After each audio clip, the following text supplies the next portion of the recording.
everybody, it's Chainsaw Reacts. We are a few minutes away from the Season 1 finale of Daredevil Born Again, and I can't wait for it.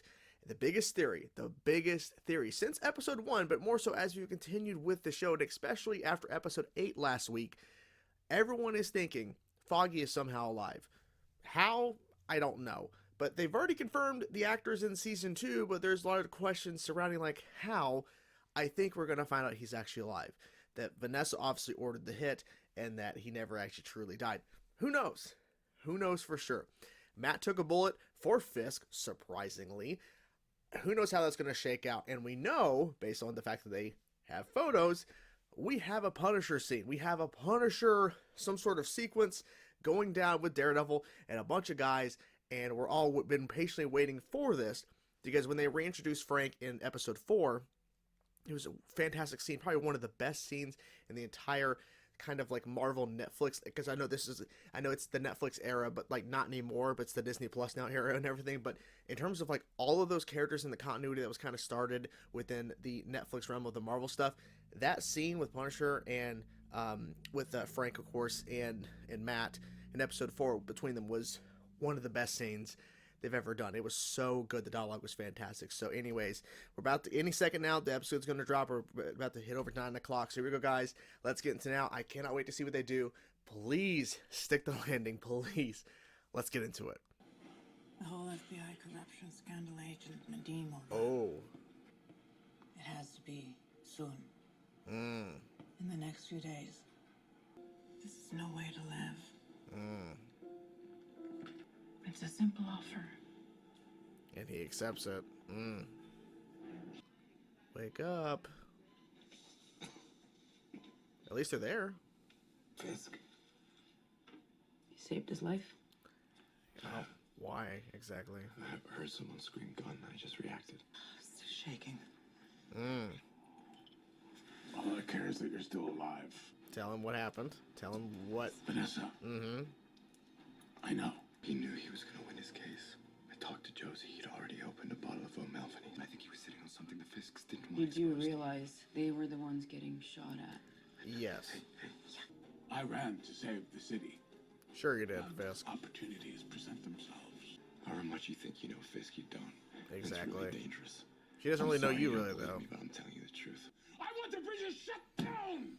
I want the tunnels closed! Sir, to seal the city, you need a large-scale, real and present threat. Tell me what's Matt Murdock's condition? Why do you want to know? Stable, fearless lawyer from Hell's Kitchen. Or to succumb to his wounds. Wounds he sustained by trying to save the mayor. I imagine that you know who in my staff is loyal and who is not. Send everyone who's not completely on board home. We need to talk. Oh, yes, we do. He turns a bunch of rogue cops into his own personal militia and sets them out as a kill squad against the vigilantes.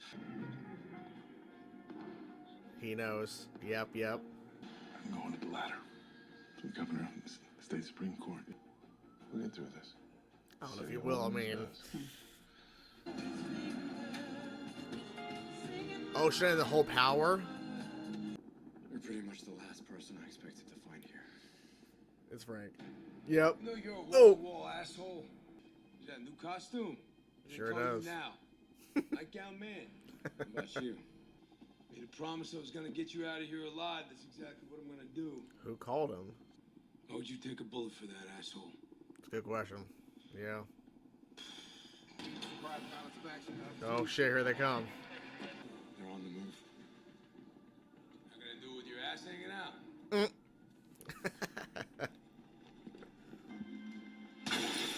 Oh! Yes, here we go. Ooh. Oh, I love this level. Dude! He doesn't give a shit. Oh! Damn. This is good.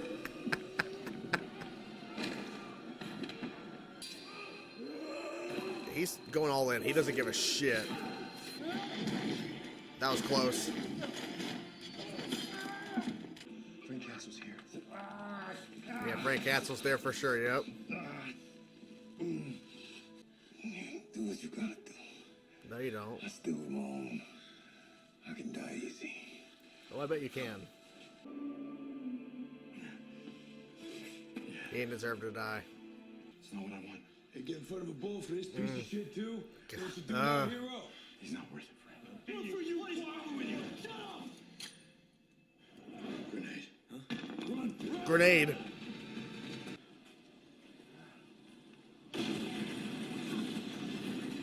Goodbye. That sucks. Really? There's more? Karen? Karen? Karen? How's it look? I'm so glad she's back. I've been prettier. Call Frank, huh? I heard Poindexter escaped. Nothing in this world a good cup of coffee can't fix. Okay. Got any oat milk? Oat milk. The files have been in storage as far as I know. That's right. You be my eyes? Hey, anytime. You know something? Inspector Gadget bullshit? It's not for me. You guys can show yourselves out. I don't believe you don't care. 100%. He does. That's why he showed up at his house. Stay safe. He does care. What the hell's going on? It's the middle of the night. Griffiths cares deeply about the city council. Like you, Miss Speaker, he was so impressed with, 540,000 euros stashed in a Swiss bank account. real estate investments in Kips Bay, right? Our office will reach out to each of you shortly. Thank you, Buck. This kid has too much power. Yeah. How are you holding up at?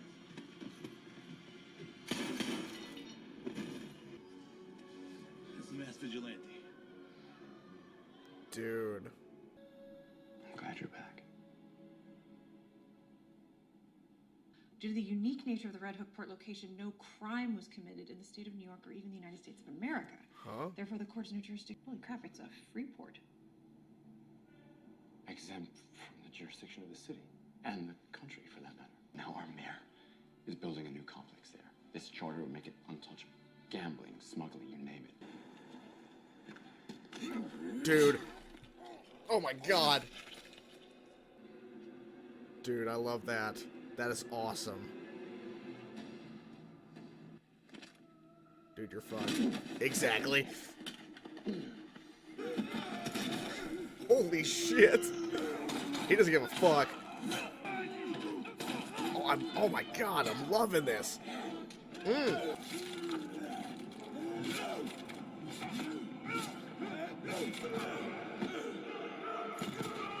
Dude, oh my god.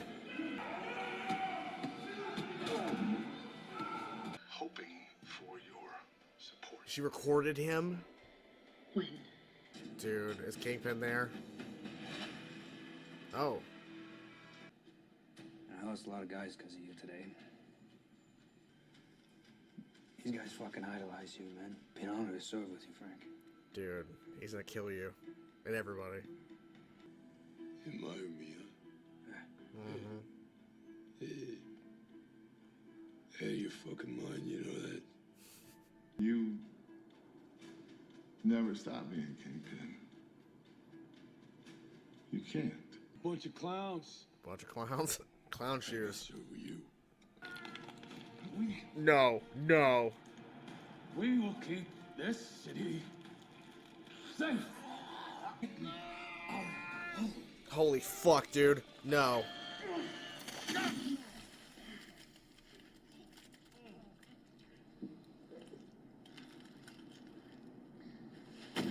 He just showed how fucking strong he is. Oh my god. I am right there with you, okay? I feel lost. I feel angry. I feel fucking hopeless. The whole city is there. But we can beat him. We can. Just not just running in and going crazy. Power's back. I would like for you to be my administration's commissioner of mental health. It would be my honor. Mayor Fisk. New York City is under martial law. Now, Dude. with the rule of law, never forget. I love New York. Wasn't the mask. back in the bar. It was me needing to believe in it that saved me. Foggy believed in you. Whatever you want to call yourself. Dude. Is it Punisher? No, it's Foggy. It's Foggy. The system isn't working. Oh. But this is our city, not his. Rebuild. Because we are the city. Rad. So no, Foggy's not alive. No. What do they call you? Anthony? Thank you, Anthony. Yep, exactly. A great episode and a great way to end season 1 of Daredevil Born Again. Unfortunately, Foggy is still dead. He is not alive, and if it was going to happen, it was going to happen at the end of this episode. Just based off how this whole entire season is basically surrounding his death in terms of Matt's journey.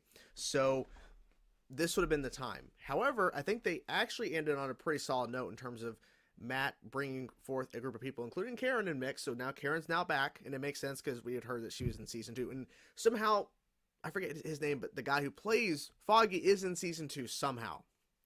Apparently. So I don't know if it's like flashbacks or he's having visions, but Matt's whole thing is we're going to rebuild, we're going to have a small group, we're going to create an army.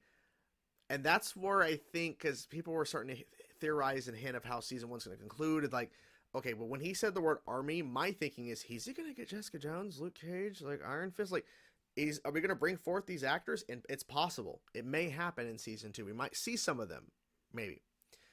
Clearly at the end of there, I honestly thought, okay, we're seeing more of the scene here in terms of Punisher and everyone, and people are locked up, that we're going to see that, you know, he is there. Foggy is there. He's not. So yeah, I think at this point, the theory that Foggy is alive is pretty much dead. Like the actual character is. It's really unfortunate, but I think they did a better job of this episode and even episode 8 and then episode 1, because it was all the course correction stuff they did. This episode was really strong, had some crazy action with Punisher, and they actually gave a pretty interesting detail to why Foggy was killed and the specifics behind it in terms of why Poindexter, Bullseye, was hired by Vanessa. And it's because he found out that the port that they've been using is basically not public land. It's not a part of the United States. It's basically its own kind of thing. And that's why he was pushing so hard earlier this season to push for this land. I don't know if that was in the original story, in the original season, in terms of that's the reveal of why Foggy was killed. But they made it make sense because in the middle of the season, he's the one who was trying to push for more stuff and to kind of build on this land that is basically their own to do whatever they please, no taxes, they can do whatever they want, drugs, money, all that kind of stuff. They found a way to incorporate it to where Foggy actually discovered this, not realizing what he really fell upon or came across, and now he was killed in the process. So Punisher's getting out for sure. He murdered a bunch of those, like, cop, you know, like, of course, they didn't kill off the kind of main face of that group or whatever that was sitting there talking with him. I think they're waiting for that for season 2. I think they're going to build up to where he's going to murder that guy. Like, that guy's going to get a special death. Speaking of deaths, the commissioner was murdered in probably the most brutal way. And they said that there was something very brutal coming up. And I figured it wasn't the fight in Matt's house or apartment with him and Frank against all those cops. I figured it wasn't that. But as soon as you start squeezing that guy's head, yep, and just the visuals of it, oh my God, it is brutal. And I don't think anybody in that room, even his own guy, Buck or whatever, that guy that's kind of like always there, he was sent to go kill Matt with the syringe. I don't think he even knew what he was going to do. And honestly, like, I've been saying this since last episode with him putting on that white suit for that dance. And throughout this entire episode, he's wearing the white suit. He is 100% Kingpin again. Like, he never really stopped, but he is now fully embracing. He is not Mayor Fisk, Mayor Kingpin. He's fully embracing that side of him again. There was even rumors and theories that Vanessa was going to die in this episode, and I could have, it's possible, but it didn't happen.